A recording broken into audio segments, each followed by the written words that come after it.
తెలుసా, సత్యయుగంలో దేవుళ్ళు రాక్షసులు ఇద్దరు వేరు వేరు ప్రపంచాల్లో ఉండేవారు. Full clarity. దేవుళ్ళందరూ దేవలోకంలో అండ్ డిమన్స్ అందరూ అసురలోకంలో. తర్వాత వచ్చింది త్రేతయుగం. త్రేతయుగంలో దేవుడు ఇంకా రాక్షసుడు ఇద్దరు ఒకే ప్రపంచంలో ఉండేవారు. లైక్ రాముడు రావణాసురుడు. గొడవ జరగక తప్పదు. తర్వాత వచ్చింది ద్వాపర యుగం. ద్వాపర యుగంలో దేవుళ్ళు రాక్షసులు ఇద్దరు ఒకే కుటుంబానికి చెందిన వారుగా ఉండేవారు. లైక్ పాండవులు అండ్ కౌరవులు. అండ్ దెన్ కేమ్ కలియుగం.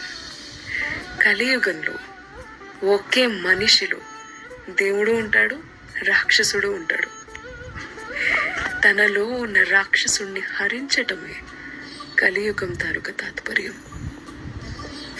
And it's the most biggest fight. మిగతా యుగాల్లో జరిగిన ఫైట్స్ బయటికి కనిపిస్తాయి. ఈ యుగంలో జరిగే ఫైట్స్ ఎవరికి కనిపించవు, వినిపించవు. మనిషికి మనిషితోనే జరిగే ఫైట్ ఇస్ కలికాలం. That's why I think it's the most difficult యుగం ఆఫ్ ఆల్. తెలుసా, సత్యయుగంలో